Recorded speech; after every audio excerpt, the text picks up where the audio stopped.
तो मैडम सबसे पहले आइसोटोप समझ लीजिए, छोटा सा टॉपिक है, समझ आया। अब आइसोटोप्स अगर आपको पुराने जितने भी लेक्चर हमने किए हैं अगर वो समझ आ गया तो आइसोटोप समझने में कोई प्रॉब्लम नहीं आएगी। सबसे पहले आपको सिर्फ एक छोटी सी चीज़ जो हमने डिस्कस की थी, आपको याद भी होगा, वो ऐसे समझ लीजिए कि पीरियोडिक टेबल जो बनता है वो बनता है एटॉमिक नंबर के हिसाब से। मेरी बात नहीं समझ आई। तो पीरियोडिक टेबल में ये जो 1 2 3 4 5 6 7 8 9 10 जो लगे हुए हैं वो किस हिसाब से लगे हुए हैं? एटॉमिक नंबर के हिसाब से। कोई डाउट मित्रों? तो आप उनको नंबर ऑफ प्रोटॉन्स बोल लीजिए, और क्योंकि सारे के सारे जो एलिमेंट्स हैं एटम्स हैं तो नंबर ऑफ प्रोटॉन बोल लीजिए, और या नंबर ऑफ इलेक्ट्रॉन्स बोल लीजिए, क्योंकि एटम जो है वो कोई उस पर चार्ज नहीं होता, नंबर ऑफ प्रोटॉन्स और इलेक्ट्रॉन जो है वो सेम ही होता है। श्रेया जी आपको डाउट है इस बात में?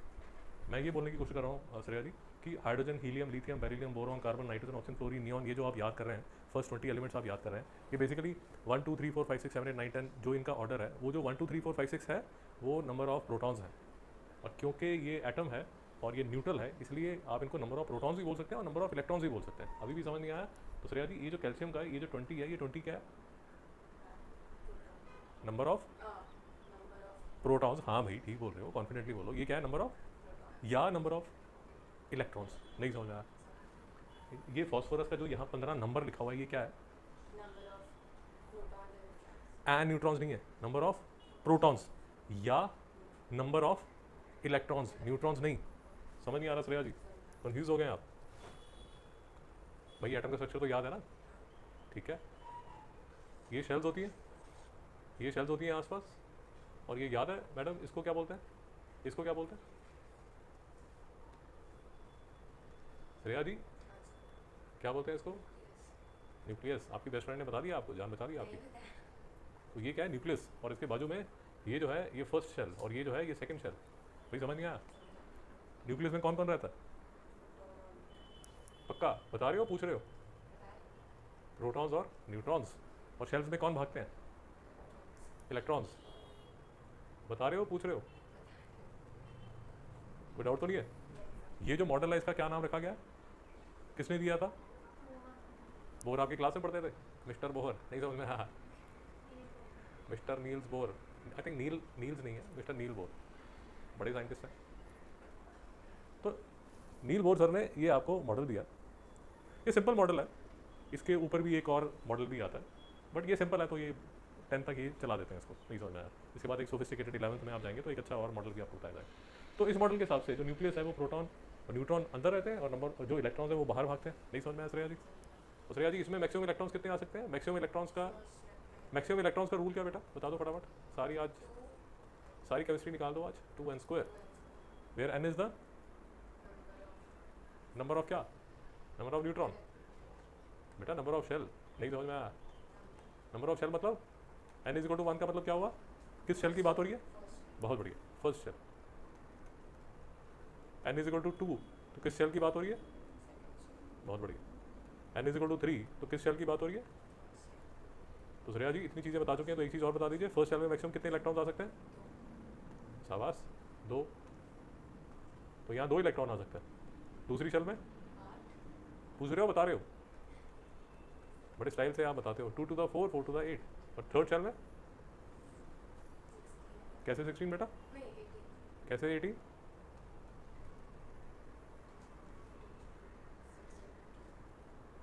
थ्री स्क्वायर क्या होता है? 6। 3 का स्क्वायर क्या होता है? 3 का स्क्वायर क्या होता है? पक्का कि 6 होता है? 9 ही होता है ना? तो ये 9 हो गया, और 9 into 2 कितना होगा? 18। नहीं समझ में आया? तो फर्स्ट शेल में श्रेया जी कितने इलेक्ट्रॉन्स आते हैं? सेकंड में और तीसरी में 18। ये ठीक है, ये बोर सर का मॉडल है, सस्ता सुंदर टिकाऊ फर्स्ट क्लास, 20 तक तो बढ़िया भाग जाता है। श्रेया जी को डाउट है? अब जो बात चल रही है मैडम वो चल रही है आइसोटोप्स की। तो आइसोटोप्स में आपको क्या बात बताया जा रहा है कि जो पीरियोडिक टेबल आप देखते हैं तो उसमें जो 1 हाइड्रोजन का 1, हीलियम का 2, hydrogen, helium, lithium, beryllium, boron, इसमें जो 1 2 3 4 जो चल रहा है श्रेया जी, उसमें ये जो मैं आपसे ये पूछ रहा हूँ कि ये जो 15 नंबर यहाँ पर लिखा हुआ है, ये जो 15 नंबर यहाँ लिखा हुआ है, ये क्या डिनोट कर रहा है? Number of protons. Number of protons, ऊंचा बोलिए। शाबाश। ये आपको जो 11 दिखा रहा है ये क्या है? नंबर ऑफ, ऊंची बोलिए। शाबाश, माइक में आवाज़ आनी चाहिए आपकी। ये क्या है? Number of. पक्का? अब क्योंकि बेटा ये नंबर ऑफ, ये जो नंबर ऑफ प्रोटॉन्स हैं वो नंबर ऑफ इलेक्ट्रॉन्स के इसलिए इक्वल है क्योंकि हम बात कर रहे हैं एटम्स की। नहीं समझ में आया श्रेया जी? अनायन का टाइम याद है? भूल के सब? अरे छोड़ो यार, अनायन क्या होता है और कटायन क्या होता है? नेगेटिव चार्ज वाले उसको बोलते हैं डायन। पॉजिटिवली चार्ज, याद करने का मॉर्निंग भी बताया था, ये एन का मतलब नेगेटिव, मैंने उससे याद किया। शाबाश, ये टी का मतलब पॉजिटिव, नहीं समझ में आया? तो इनको बोला जाता है आयंस। आयंस क्यों बोला जाता है? क्योंकि इन पे चार्ज होता है। बट हम किसकी बात कर रहे हैं? एटम्स की। एटम्स पे चार्ज नहीं होता, क्योंकि नंबर ऑफ प्रोटॉन्स रियाजी किसके इक्वल होते हैं? बहुत बढ़िया, नंबर ऑफ इलेक्ट्रॉन्स के। सत्या जी यहाँ तक क्लियर है? श्रेया जी, तो फिर से मैं आपसे पूछता हूँ, और इस बार थोड़ा कॉन्फिडेंटली बोलिए, और डाउट है तो पूछिए, और ऊंची बोलिए, माइक में मम्मी को आवाज़ आनी चाहिए कि हाँ मेरी बेटी आग लगा देगी केमिस्ट्री की दुनिया में। तो ये जो 20 है, ये क्या है Shreya ji? Number of protons. आवाज़ मम्मी को सुनेगा। नंबर ऑफ प्रोटॉन्स या नंबर ऑफ इलेक्ट्रॉन्स।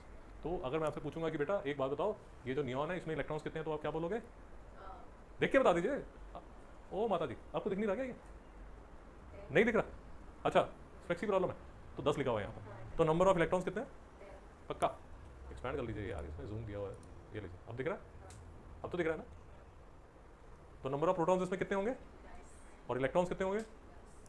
और इसमें नंबर ऑफ प्रोटॉन्स कितने होंगे, नंबर ऑफ इलेक्ट्रॉन्स कितने होंगे? इसमें नंबर ऑफ प्रोटॉन्स कितने होंगे? अरे 11 लिखा हुआ है बहन, बताइए।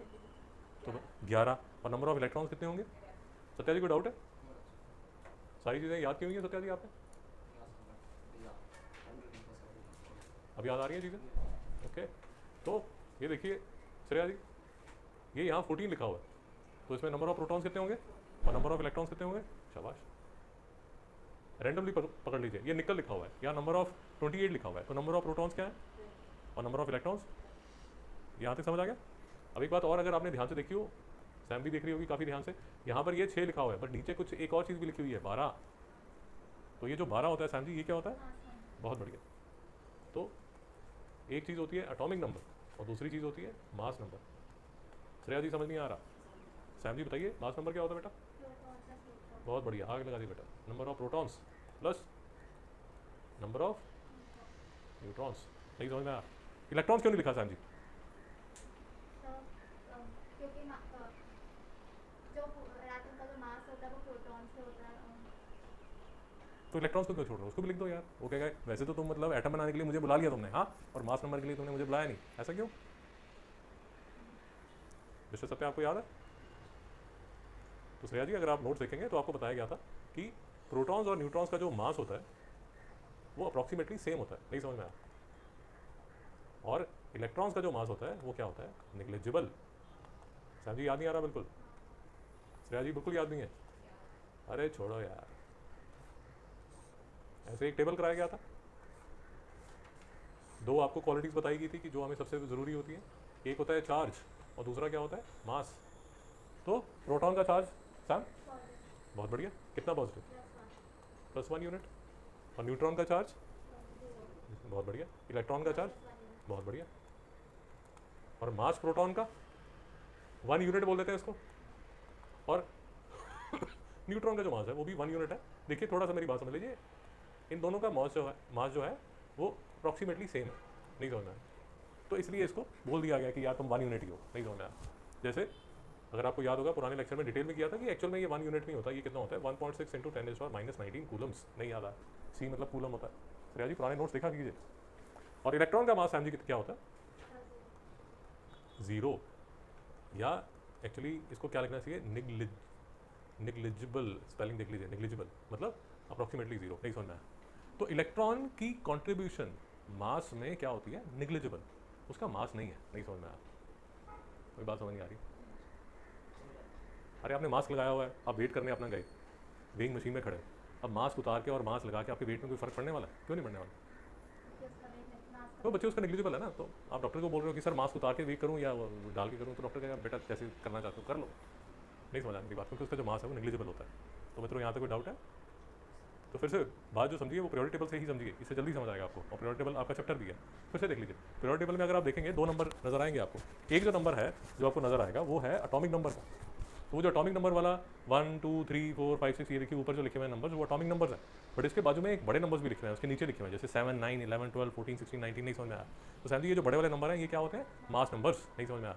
और सैम एक इंटरेस्टिंग चीज़ आपको समझ आ जाएगी, श्रेया जी आप भी अगर ध्यान देंगे तो आपको भी जल्दी समझ आ जाएगी। दो नंबर में से एक नंबर छोटा होगा हमेशा और एक बड़ा होगा। जो छोटा नंबर है बेटा वो क्या होगा? एटॉमिक नंबर, क्योंकि वो नंबर ऑफ प्रोटॉन्स है। और जो मास नंबर है वो प्रोटॉन प्लस न्यूट्रॉन है, इसलिए बड़ा नंबर हमेशा क्या होगा? मास का। नहीं समझ में आया? सत्या जी समझ नहीं आया? तो रैंडमली कोई भी देख लीजिए, जैसे 52 128 लिखा हुआ है, तो छोटा नंबर तो एटॉमिक नंबर होगा ना, क्योंकि वो तो नंबर ऑफ प्रोटॉन्स के इक्वल है। और 128 जो बड़ा नंबर है वो किसका होगा? मास का। यहाँ तक कोई दुख क्लेश वेदना? अब अभी भी बात जो चल रही है वो आइसोटोप्स की चल रही है। ये तो सारी भूमिका आपको बनाई जा रही है, एक रिवीजन भी हो जाएगी। यहाँ तक बात समझ आ गई? क्योंकि इसके बाद हमें केमिकल बॉन्डिंग थोड़ी सी करनी है, तो एक वार्म अप सेशन भी हो जाएगा। यहाँ तक क्लियर है? अब देखिए जो मैं कह रहा हूँ वो ज़रा सॉरी, जो मैं आपको समझाने की कोशिश कर रहा हूँ उस पर थोड़ा सा फोकस कीजिए। देखिए पहले तो इन दोनों को देखिए, ये जो एग्जाम्पल यहाँ लिखा हुआ है इसको ज़रा देखिए, अप्रिशिएट कीजिए, 2 मिनट अपने आप ही देखिए और देखिए अगर आपको कोई पैटर्न नज़र आता है इसमें। जी साहब क्या नज़र आया? सर दोनों में सेम एटॉमिक नंबर है, डिफरेंट मास नंबर है, और atomic number is equal to number of protons is equal to number of electrons, electron और प्रोटॉन्स। बहुत बढ़िया, गजब। श्रेया जी ध्यान से समझिए, आपकी सहेली, आपकी कज़न, आपकी सिस्टर क्या बोल रही है। क्लोरीन की 2 बहनें, दोनों का जो नंबर ऑफ प्रोटॉन है और नंबर ऑफ इलेक्ट्रॉन जो है वो सेम है।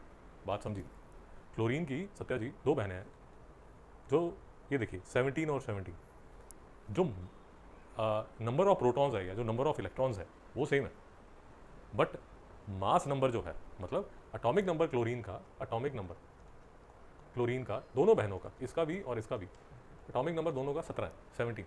इसका मतलब क्या हुआ? ये जो नंबर ऑफ प्रोटॉन्स है या नंबर ऑफ इलेक्ट्रॉन्स जो है वो कितना होगा? वो सेम होगा, बट डिफर क्या कर रहा है? डिफर कर रहा है नंबर ऑफ न्यूट्रॉन्स। ध्यान से देखिए, एक का एटॉमिक नंबर 17 तो number of proton 17, number of electron 17। यहाँ तक कोई डाउट भाई? कोई डाउट? बट डिफरेंस किस में आ रहा है? ये 35 है, ये 37 है। ये 35 और 37 क्या होता है? Mass number. और मास नंबर जो होता है, अभी हमारी बात हुई है, मास नंबर जो होता है वो किसके इक्वल होता है? Number of protons plus number of neutrons. Shreya ji नहीं समझ में आया? तो अगर प्रोटॉन सेम है तो डिफर क्या करेगा? डिफर तो फिर न्यूट्रॉन ही करेगा ना। नहीं समझ में आया? श्रेया जी को समझ नहीं आया? फिर से देख लीजिए, 35 Cl17, 35 Cl17 और दूसरा क्या है सर? 37 Cl17। श्रेया जी आराम से समझिए, बिना टेंशन के। ये देखिए, ये 17 और 17, तो ये दोनों बहनों का, इसलिए मैं पीरियोडिक टेबल आपको दिखा रहा था, दोनों बहनों का पीरियोडिक टेबल में जो जगह दी जाएगी वो एक ही दी जाएगी। ये देखिए, आपको यहाँ पर क्लोरीन एक ही नजर आएगा, तो दोनों बहनें एक ही बक्से में बैठेंगी। ऐसा नहीं है कि इनको अलग अलग जगह दी हुई है, क्योंकि दोनों के जो नंबर ऑफ प्रोटॉन्स हैं या नंबर ऑफ इलेक्ट्रॉन्स हैं वो कितने हैं? 17। बट जो चेंज आ रहा है श्रेया जी, अगर दिमाग में घंटी बजी तो चेंज आ रहा है कहाँ पर? मास नंबर पे। कहा है? क्योंकि मास नंबर जो है वो किसके इक्वल होता है? Number of protons plus number of neutrons. बेटा समझ नहीं आ रहा? तो जैसे 35 Cl17 का नंबर ऑफ प्रोटॉन 17 और नंबर ऑफ न्यूट्रॉन, सैम आप बता पाएंगे?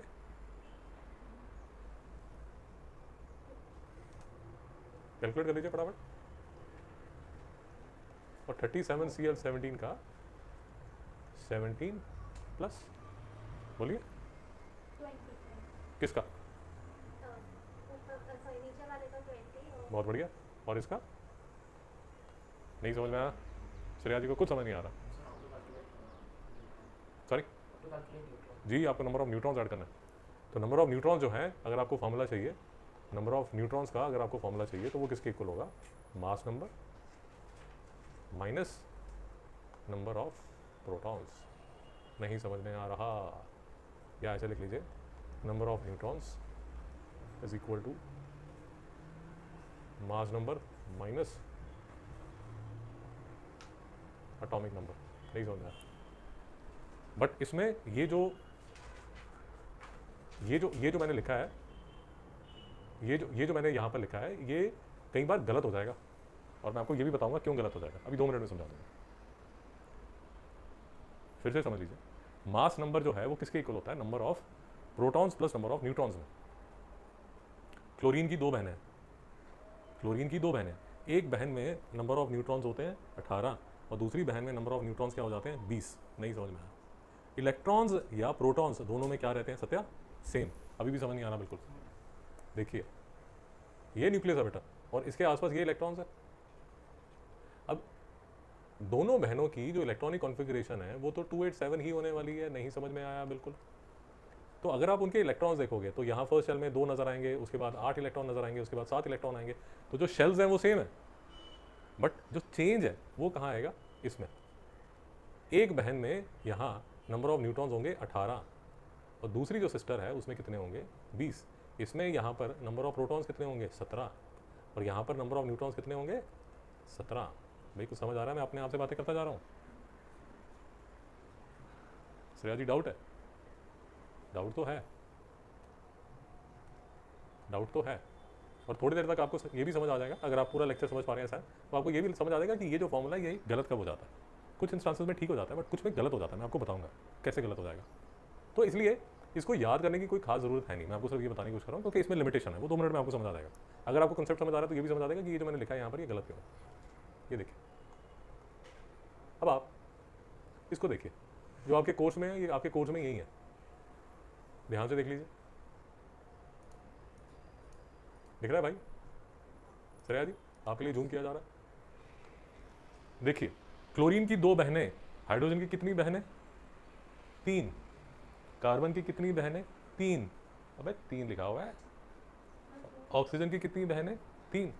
हम सॉरी, कार्बन के लिए 2 लिखा हुआ है। और गिन तो सकते हो ना, 12 13 14। वो भाई ने गलत लिखा हुआ है, आप भी गलत बोलोगे क्या?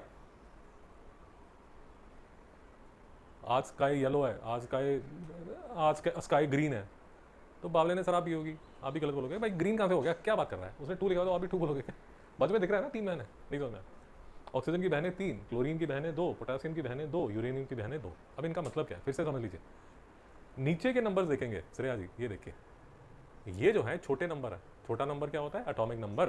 सैम जी, तो एटॉमिक नंबर हाइड्रोजन का 1 ही होता है, बट उस हाइड्रोजन की 3 बहनें हैं। एक 1, दूसरी 2, तीसरी 3। नहीं समझ में आ रहा? और अगर कंसेप्ट समझ आ रहा है सैम, शायद आपको एक चीज़, इसको H11 देख के बड़ा अचरज होगा, सरप्राइज होगा। इसमें नंबर ऑफ प्रोटॉन्स कितने हैं सैम? नंबर ऑफ इलेक्ट्रॉन्स और number of neutrons?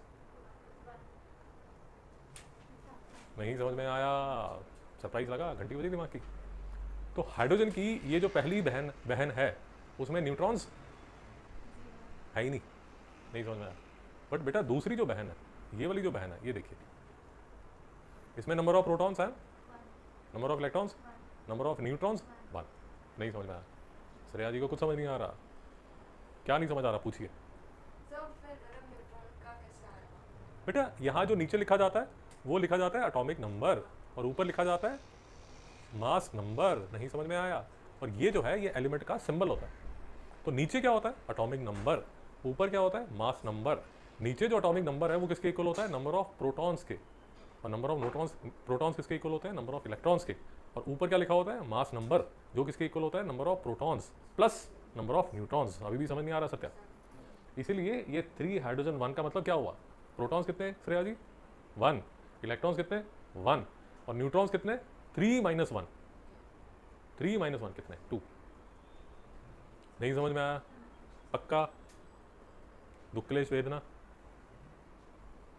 Mister Satya, ये पोटेशियम है। पोटेशियम में number of protons, Sam ji potassium में number of protons, number of electrons. नहीं समझ में आया श्रेया जी? अरे छोड़िए, इसमें नंबर ऑफ न्यूट्रॉन्स कितने होंगे श्रेया जी? 39 में से 19 तो प्रोटॉन्स के निकल आएंगे, तो 39 - 19 कितना हुआ? 20। तो प्रोटॉन्स कितने हुए? 19 और न्यूट्रॉन्स कितने हुए? 20। सत्या जी बिल्कुल समझ नहीं आ रहा? श्रेया जी समझ आया? छोड़िए मैडम, आते हैं घूम फिर के चले जाते हैं। नेक्स्ट टाइम आएंगे फिर से एकदम मतलब 8:15। ये देखिए नंबर ऑफ प्रोटॉन्स कितने Shreya ji? Number of electrons, number of neutrons.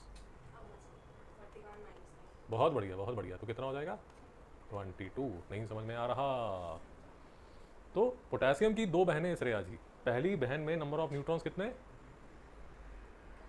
Potassium की दो बहनें, पहली बहन में नंबर ऑफ न्यूट्रॉन्स कितने और दूसरी बहन में number of neutrons 22, but electrons दोनों में और प्रोटॉन्स दोनों में।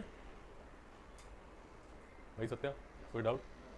No doubt. तो मुझे ये बताइए श्रेया जी, आप फटाफट कैलकुलेट कर लीजिए, इतनी देर इस लड़के को मैं तंग करता हूँ। सत्या जी, यूरेनियम में नंबर ऑफ प्रोटॉन्स कितने, number of electrons, number of electrons 0। अबे 92 होंगे ना, 0 क्या, मैं दिल के तोड़ रहे हो यार, 20 मिनट से समझा रहा हूँ। तो नंबर ऑफ प्रोटॉन्स जो हैं वो भी 92, नंबर ऑफ इलेक्ट्रॉन्स जो हैं वो भी 92, बट नंबर ऑफ न्यूट्रॉन्स कितने होंगे? बहुत बढ़िया। ये वाली जो सिस्टर है इसमें जो नंबर ऑफ न्यूट्रॉन्स हैं वो कितने होंगे? 235 माइनस 92। श्रेया जी कितने हो जाएंगे? करिए फटाफट कीजिए बेटा, प्लस माइनस तो मैं सिखाता नहीं, वो तो सेकंड थर्ड में सिखा दिया होगा आपको। बताइए सैम फटाफट। 143 और ये 146। श्रेया जी को डाउट? तो श्रेया जी, यूरेनियम की पहली बहन में नंबर ऑफ न्यूट्रॉन्स कितने? हे भगवान, 143 और दूसरी बहन में नंबर ऑफ न्यूट्रॉन्स कितने? 146। सैम जी समझ नहीं आ रहा। तो सैम जी, आपकी अंडरस्टैंडिंग क्या है कि आइसोटोप्स क्या होते हैं? आपकी अपनी पर्सनल अंडरस्टैंडिंग अभी तक क्या है? जो एलिमेंट्स जिसमें एटॉमिक नंबर सेम होता है और मास नंबर डिफरेंट होता है, बहुत बढ़िया। और वो मास नंबर डिफरेंट क्यों होता है? Because number of neutrons different. Because number of neutrons different है। मेरी बात समझ आई? तो आइसोटोप्स की एक अभी टेक्निकल डेफिनेशन तो आप देख ही लेंगे, बट एक कंसेप्ट आई होप आपका क्लियर हो गया। ये 6 एग्जाम्पल आपकी किताब में दिए हुए हैं। तो इसमें आई थिंक आपके सिलेबस में 3 है, मुझे अब याद नहीं आ रहा कौन से 3 है, मुझे याद नहीं आ रहा देख के। आई थिंक 3 है शायद, एक क्लोरीन है और शायद 2 और है, बट एग्जाम्पल्स हैं और आसान से एग्जाम्पल्स हैं। तो हाइड्रोजन की 3 बहनें होती हैं मैडम, तीनों बहनें रहती वहीं पर है, पीरियोडिक टेबल में उनको एक ही जगह मिली हुई है, याद रखिए। तो अगर एक ही जगह मिली है तो नंबर ऑफ प्रोटॉन्स और नंबर ऑफ इलेक्ट्रॉन सेम है उसके, और जो पहली बहन है उसका तो हाइड्रोजन की न्यूट्रॉन है ही नहीं उसके अंदर। उसी तरह कार्बन की 3 बहनें, ऑक्सीजन की 3, क्लोरीन की 2, पोटेशियम की 2, यूरेनियम की 2। नहीं समझ में आया? यहाँ तक शांति? पक्का? सत्या जी को डाउट है आपका? अब मेरी एक बात समझिए, खुद ही समझिए। हाइड्रोजन की कितनी बहन है? कार्बन की। तो यहाँ पर जो लिखा जाएगा, मेरी बात समझिए, अब पीरियोडिक टेबल में तो एक ही बहन का नाम लिखा जाएगा, या हाइड्रोजन के नाम पे आप हाइड्रोजन ही लिखेंगे, उसकी 3 बहनें तो लिख नहीं सकते क्योंकि उसको जगह ही एक है, भाई एक ही चेयर मिल गई ना उसको। उसी तरह क्लोरीन का अगर आप देखेंगे तो चेयर तो एक ही मिलेगी, वो उसकी 2 बहनें होंगी। वो तुम्हारे घर की बात है, और तुम्हारे मतलब 2 बहनें या 3 बहनें वो तुम सोचो यार, बट पीरियोडिक टेबल जब बन रहा है तो एक ही चेयर अवेलेबल है। नहीं समझ में आया? तो जैसे अभी हमने देखा कार्बन की 3 बहनें, बट पीरियोडिक टेबल जब बनेगा तब तो उसको एक ही जगह दी जाएगी ना, उसमें वो बोलेंगे नहीं हमारे लिए 3 बना दो, और ये फालतू की बातें, निकलो यहाँ से, ऐसा नहीं हो सकता। नहीं समझ में आया? तो अब कैसे फैसला किया जाए कि जो मास नंबर है वो किसका लेना है? आप मेरी बात समझ रहे हैं? बात नहीं समझ रहे आप? हाइड्रोजन की 3 बहनें, यहाँ पर एटॉमिक नंबर लिखा है 1 और मास नंबर भी लिखा है 1, बट आपको मुझे अब ये समझ आ गया है कि ये तो हाइड्रोजन की पहली बहन के बारे में बात की जा रही है, क्योंकि दूसरी बहन 2 1 और तीसरी बहन 3 1, उसकी तो बात ही नहीं की जा रही। लेकिन अगर आप क्लोरीन में देखेंगे तो क्लोरीन में एक इंटरेस्टिंग चीज़ आपको नजर आएगी कि जो मास नंबर है वो लिखा हुआ है 35.5। नहीं समझ में आया मेरी बात? सैम जी समझ नहीं आ रहा? 35.5 क्यों लिखा है? क्योंकि क्लोरीन की बहनें कितनी? 2, एक है 35Cl17 और दूसरी है 37Cl17, 2 बहनें हैं ना, बट मास नंबर लिखा हुआ है 35.5। अभी भी समझ नहीं आ रहा? उसी तरह अगर आप पोटेशियम में देखेंगे तो आपका मास नंबर जो लिखा हुआ है वो लिखा हुआ है 31। नहीं समझ में आया? 31P15। भाई समझ आ रहा है नहीं आ रहा जो मैं बात कर रहा हूँ? ये देखिए, ये देखिए, ये पोटेशियम का 4119, बट यहाँ पर अगर आप देखेंगे ये देखिए 3919 आ गया उसकी रिप्रेजेंटेशन का। समझ पा रहे हैं मैं क्या? अगर आप क्लोरीन में देखेंगे तो ये तो 35Cl17 और ये 37Cl17 है, बट वहां लिखा हुआ है 35.5 इसका मास नंबर है। नहीं समझ में आया? तो ये 35.5 कौन है? उसी तरह अगर आप हाइड्रोजन देखेंगे तो हाइड्रोजन में वहां H1 ये लिखा हुआ है, तो फिर ये क्या है? इसका क्या हुआ? अभी भी समझ नहीं आ रहा? कार्बन देख लीजिए, कार्बन की 3 बहनें 12 13 14, बट अगर पीरियोडिक टेबल देखेंगे तो कार्बन में आपको यहाँ नजर आएगा क्या? ये देखिए 12, तो 13 14 का क्या हुआ? मेरी बात ही नहीं समझ आ रही। सत्या जी नहीं समझ आ रहा? सत्या जी को नींद आ रही है? कोई प्रॉब्लम समझ आई नहीं आई? सत्या जी, सैम जी प्रॉब्लम क्या? जैसे भी उधर एक्चुअल में एटॉमिक नंबर, सॉरी मास 37 अब बट वहाँ पे डिफरेंट पीरियोडिकली डिफरेंट। बच्चे देखो मेरी एक बात समझो, आपसे क्वेश्चन सिर्फ ये पूछा जाएगा व्हाट आर आइसोटोप्स, आप डेफिनेशन लिख देंगे, ठीक है। फिर आपको बोल दिया जाएगा ज़्यादा से ज़्यादा गिव 2 एग्जांपल्स ऑफ आइसोटोप्स। अब ये जो लिस्ट है यूजुअली बच्चों को जो आसान लगता है वो हाइड्रोजन की 3 बहनें आसान लगती हैं और क्लोरीन की 2 बहनें अच्छी लगती हैं, नहीं समझ में आया तो ये वो 2 रट लेते हैं और इसको लिख देते हैं, इससे ज़्यादा पूछा नहीं जाता। बट टाइम आपकी अंडरस्टैंडिंग के लिए मैं आपको ये बता देता हूँ कि ये लास्ट में जो लाइन लिखी हुई है ये क्या लिखी हुई है, ये आपको समझ आए ठीक है, नहीं समझ आए तो भी चलेगा क्योंकि थोड़ा सा कॉम्प्लेक्स है, बट आपकी टेक्स्ट बुक में लिखा हुआ है इसलिए मेरा समझाना फर्ज बनता है। श्रेया जी आपको यहाँ तक समझ आ गया, यहाँ तक समझ आ गया, बहुत बढ़िया। तो आइसोटोप्स की डेफिनेशन जो है ये 2 नंबर का क्वेश्चन आ जाता है, टीचर्स को अच्छा लगता है। तो isotopes are atoms of the same element having same atomic number but different mass numbers, इसको रट लेना बेटा जोर जोर से बोल के, ठीक है। उसके बाद 2 एग्जांपल याद कर लेना, क्लोरीन के और हाइड्रोजन के। ये 2 मिनट में हम ये भी करेंगे, इसमें कई बार डिफरेंसेस भी पूछ लेते हैं, ये भी आपको बता दिया जाएगा, चिंता मत कीजिए, ये तो आसान है। बट उससे पहले ये जो अभी हम बात कर रहे थे वो डिफिकल्ट वाली मैं बात आपको समझा देता हूँ, समझ आ जाए ठीक है, नहीं समझ आए तो स्किप कर देना, इसमें ज़्यादा क्वेश्चन बनते नहीं है, ठीक है। अब ध्यान से सुनिए साहब, क्लोरीन की 2 बहनें, बट आप थ्रू आउट द अर्थ एक बहन ज़्यादा मिलती है और दूसरी बहन कम मिलती है, नहीं समझ में। जैसे हाइड्रोजन की, सत्या 2 मिनट के लिए खड़े हो जाओ, सो जाओगे बेटा, हालत बड़ी ख़राब लग रही है अभी। जैसे हाइड्रोजन की 3 बहनें, तो सबसे ज़्यादा जो बहन मिलती है वो पहली वाली 1H1 मिलती है, ये जो दूसरी 2 बहनें ये ज़्यादा मिलती नहीं है, मेरी बात नहीं समझ आ रही। देखिए मैं आपको एक लाइन बता देता हूँ, थोड़ी सी चीज़ें यहाँ पर आके थोड़ी सी कॉम्प्लेक्स हो जाती हैं। देखिए ये ध्यान से पढ़िए, chlorine exist in form of 2 isotopes 35Cl17 और 37Cl17, approximately 1 atom out of every 4 is 37Cl17, मेरी बात नहीं समझ आ रही। 1 out of every 4 is 37Cl, basically आपका जो 37 वाली बहन है वो अर्थ में 1/4 है और 3/4 जो बहन है वो कौन सी है, 35Cl17, मेरी बात नहीं समझ आई। 35Cl17 जो है वो अर्थ में ज़्यादा पाई जाती है और जो 37Cl17 है वो अर्थ में कम मिलती है, अभी भी बात नहीं समझ आ रही, पक्का। तो अर्थ में अगर आप ढूंढना शुरू करते हैं तो जो क्लोरीन मिलती है हर 4 में 75% जो क्लोरीन मिलती है वो मिलती है 35 वाली और 25% जो मिलती है वो मिलती है 37 वाली। सत्या जी नहीं समझ में आया, सत्या जी समझ नहीं आया। अब जो मास नंबर दिया जाता है वो मास नंबर ऐसे लिया जाता है कि सर जो 75% वाली है उसको वेटेज दे दी जाएगी 75% और जो 25% वाली है उसको वेटेज दे दी जाएगी 25%। मेरी बात कुछ समझ नहीं आ रही, अच्छा छोड़ो यार, इतनी जल्दी थोड़ी समझ आना था, बट नहीं भी समझ आएगा तो चलेगा, इसमें ज़्यादा टेंशन लेने की बात नहीं। मैं सिर्फ क्योंकि बुक में लिखा हुआ है तो कभी आपको आके फंस जाएंगे तो सिर्फ समझाने की कोशिश कर रहा हूँ, आ जाएगा ठीक है, नहीं आएगा तो स्किप कर सकते हैं, कोई इतनी हाई तौबा वाली बात नहीं है।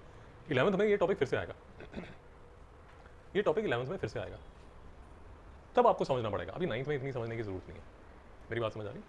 तो ये क्या लिखा हुआ है, hence mass of one element, one atom of is 37 and that of 3 atoms of is 105, therefore the total mass of 4 atom is 142 and the average mass is 35.5। इसका मतलब क्या हुआ, चिंता मत कीजिए, आपने 4 एटम लिए, उसमें जो 3 एटम है सैम वो किसके हैं, 35Cl17 के, और एक एटम किसका है 37Cl17 का। यहाँ तक समझ आ गया, इसके 3 मिलेंगे, इसका 1 मिलेगा, मेरी बात समझ आ गई without doubt. 1 atom of 37Cl, 3 atoms of 35Cl17, मेरी बात समझ आ गई। ये 4 एटम्स का मास है, 4 एटम याद है। तो 3 एटम का मिलके जो मास बनेगा वो 3 × 35 बनेगा, सैम नहीं समझना, और 3 का बनेगा 3 × 35 और 1 का बनेगा 1 × 37, सैम समझ नहीं आया। और ये कितने का मास है, 4 का मास है, तो 1 का मास निकालने के लिए डिवाइड बाय 4 करना पड़ेगा, सैम बिल्कुल समझ नहीं आया। और ये जब डिवाइड करोगे तो आंसर क्या आ जाएगा 35.5। नहीं समझ में आ रहा, नहीं समझ आ रहा, गोली मारो, कोई प्रॉब्लम नहीं है, बट मैं आपको सिर्फ ये बताने की कोशिश कर रहा हूँ सैम, ये जो 35.5 है बेसिकली, ये अगर कभी 11th में फिर से क्वेश्चन आएगा कि जो एटॉमिक मास ऑफ क्लोरीन है वो फ्रैक्शन है, वो होल नंबर क्यों नहीं है, तो उसका रीज़न ये है कि सर जो पीरियोडिक टेबल में आपको मास नंबर्स लिखे जाते हैं that depends upon the availability of a certain atom in earth's crust. नहीं समझ में आया, क्योंकि 35 वाला 35Cl17 75% मिलता है और 37 वाला 25% मिलता है, इसलिए depending upon their weightage mass calculate किया जाता है ऐसे, ये ऐसे, ये कैलकुलेशन आप 11th में फिर से करेंगे, तो इसलिए मैं कह रहा हूँ 9th में नहीं समझ आता तो 11th में समझ आ जाएगा। तो इसलिए ये जो है ये मिल जाता है यहाँ पर, इसलिए ये जो आपको यहाँ नज़र आता है, ये नज़र आता है यहाँ, ये 35.5। मेरी बात नहीं समझ आई। और अगर आपको बात समझ आई है तो आपको एक चीज़ अभी भी दिमाग में चल रही होगी कि अंकल जी ये सब भाषण तो समझ आ गया, बट हाइड्रोजन में ऐसा क्यों नहीं होता? हाइड्रोजन में 1 1 क्यों है? सैम नहीं समझ में आया। हाइड्रोजन की भी तो 3 बहनें हैं।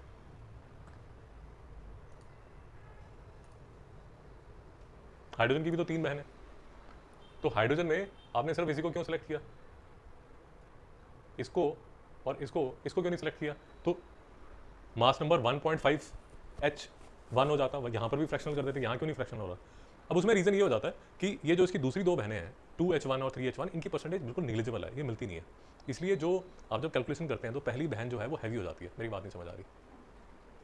तो मिलती वही है, दूसरी बहनें मिलती नहीं है, बहुत कम मिलती हैं, इसलिए ये हावी हो जाता है। नहीं समझ में आया? अब to further confuse the matters एक रीज़न और है। अब वो रास्ता कॉम्प्लिकेटेड है, वहाँ तो मैं अभी आपको लेके नहीं जाना चाहता। 11th में फिर से आओगे फिर लेके जाऊँगा, 11th में केमिस्ट्री के लिए आओगे फिर लेके जाऊँगा, बट अभी नहीं लेके जा रहा। बट मैं आपको दिखा देता हूँ एक रीज़न। यहाँ पर ये लिखा हुआ है, जितने भी मासेस लिए जाते हैं, कार्बन की 12C6 वाली जो बहन है, कार्बन की 3 बहनें हैं, जो 12C6 वाली कार्बन की बहन है, उसका जो एटम है, उस एटम का मास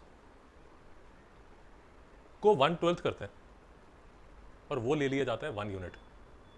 सर माफ कर दो, उसको 1 लिया जाता है बच्चे। जैसे आपने 1.6 × 10⁻⁻19 कूलम को 1 यूनिट लिया, तो 1 एटॉमिक मास यूनिट जो होता है, ये कभी तसल्ली से बात करेंगे, अभी मैं इसमें नहीं जाना चाहता। There is something called 1 atomic mass unit. This 1 atomic mass unit is 1/12 the mass of 12C6 atom. सैमली कभी तसल्ली से बात करेंगे, अभी नहीं इसमें जाएंगे। एक रीज़न यहाँ पर भी आ जाता है, बट ये रास्ता थोड़ा सा खराब है, तो अभी नहीं जाता है। मेरी बात समझ आ गई? आइसोटोप का कंसेप्ट समझ आ गया? अच्छा, आइसोटोप में ये भी समझ आ गया कैसे क्वेश्चन पूछे जाते हैं। 2-3 क्वेश्चन पूछे जाते हैं, मैं आपको अभी बता देता हूँ कैसे कैसे क्वेश्चन पूछे जाते हैं, तो उसी की चिंता कीजिए। पहला आपसे पूछ लिया जाएगा कि सर आइसोटोप की डेफिनेशन बता दीजिए। दूसरा आपसे पूछ लिया जाएगा कि बेटे ऐसा करो 2-3 एग्जाम्पल बता दो। 3 एग्जाम्पल तो आपके सिलेबस में ही है, मैं आपको दिखा देता हूँ कि आइसोटोप के नाम पे आपके 3 जो हैं एटम कौन से सिलेबस में। और एक और क्वेश्चन जो बन जाता है, वो क्वेश्चन बन जाता है यहाँ पर। 2 मिनट लगेंगे, इतना पहाड़ तो निकल चुके हैं, आप तो बिल्कुल रोड है। आइसोटोप्स में जो केमिकल प्रॉपर्टीज़ हैं वो सेम होती हैं, फॉर अ सिंपल रीज़न कि जो केमिकल प्रॉपर्टीज़ हैं वो डिपेंड करती है नंबर ऑफ इलेक्ट्रॉन्स पे, क्योंकि इलेक्ट्रॉन सेम है, इलेक्ट्रॉनिक कॉन्फ़िगरेशन भी सेम है, तो इसलिए आइसोटोप्स की जो केमिकल प्रॉपर्टीज़ हैं वो सेम होती हैं। नहीं समझ में आया? तो तीनों बहनों की जो केमिकल प्रॉपर्टीज़ हैं वो सेम होती हैं, वही वहाँ लिखा हुआ है। Chemical properties are dependent on electronic configuration, isotopes have same atomic number, hence electronic configuration is same, therefore chemical properties are same. But physical properties of isotopes of the same elements are different. ठीक, तो physical constants are dependent on the atomic mass, isotopes have different mass, therefore जो उनकी physical properties हैं वो different हो जाती है। तो एक क्वेश्चन यहाँ पूछ लिया जाता है कि भैया अब वो उसको कैसे भी आप मान सकते हैं, कैसे भी क्वेश्चन बना सकते हैं कि आप बताइए आइसोटोप्स में सेम क्या होता है, फिजिकल या केमिकल। फिजिकल डिफरेंट होती है प्रॉपर्टीज और जो केमिकल है वो सेम होती है। या क्वेश्चन ये बनाया जा सकता है कि सर ये बताइए कि आइसोटोप्स जो हैं उनकी केमिकल प्रॉपर्टी सेम क्यों होती हैं। तो आपको लिखना पड़ेगा कि सर केमिकल प्रॉपर्टीज जो हैं वो डिपेंड करती हैं इलेक्ट्रॉन्स पे, नंबर ऑफ इलेक्ट्रॉन्स पे। नंबर ऑफ इलेक्ट्रॉन सेम होते हैं, इसलिए इलेक्ट्रॉनिक कॉन्फ़िगरेशन सेम होती है, इसलिए उनकी प्रॉपर्टी सेम होती है। या क्वेश्चन ये बनाया जाता है कि आइसोटोप्स, चिंता मत कीजिए 3 साल है ये कंसेप्ट समझने के लिए। 9th में है पहली बार, 10th में फिर से आएगा, 11th में फिर से आएगा, और 12th में जब आप नीट का एग्जाम दोगे फिर तो 11th का सिलेबस भी आएगा। तो 4 साल में कभी तो समझ जाओगे, चिंता मत कीजिए, सब कुछ आज ही थोड़ी समझ लोगे, तो तसल्ली से समझ जाओगे, चिंता मत कीजिए। बट एटलीस्ट 1 घंटे की बकवास में आपको कंसेप्ट क्या होता है आइसोटोप का वो थोड़ा तो 10% तो समझ आ गया होगा। अरे भक्ति पार्क में नई दुकान खुली है, अब आपको उसका पता नहीं, बट आप शाम को भक्ति पार्क से शिफ्ट कर रहे हो क्या? नहीं कर रहे ना, यहीं रहने वाले हो, तो आज नहीं पता, हफ्ते बाद पता चल जाएगा। नहीं पता चला, मैडम सूरत घूमने फिरने गई तो पता चला कि क्या नेबर में एक नई दुकान खुली है, तो उसी टाइम देखनी है क्या वो दुकान, तो वापस आएंगे तो देख लेंगे। तो वैसे ही आइसोटोप है, कंसेप्ट आपने देख लिया, ये 3-4 साल दिन आता रहेगा, कभी ना कभी तो समझ ही जाओगे, तो चिंता मत कीजिए। तो केमिकल प्रॉपर्टीज सेम क्यों है? क्योंकि इलेक्ट्रॉनिक कॉन्फ़िगरेशन सेम है। फिजिकल प्रॉपर्टीज डिफरेंट क्यों है? क्योंकि फिजिकल प्रॉपर्टीज डिपेंड करती हैं मास पे, और क्योंकि मास डिफरेंट है इसलिए फिजिकल प्रॉपर्टीज डिफरेंट है। बेटा समझ आया? पक्का?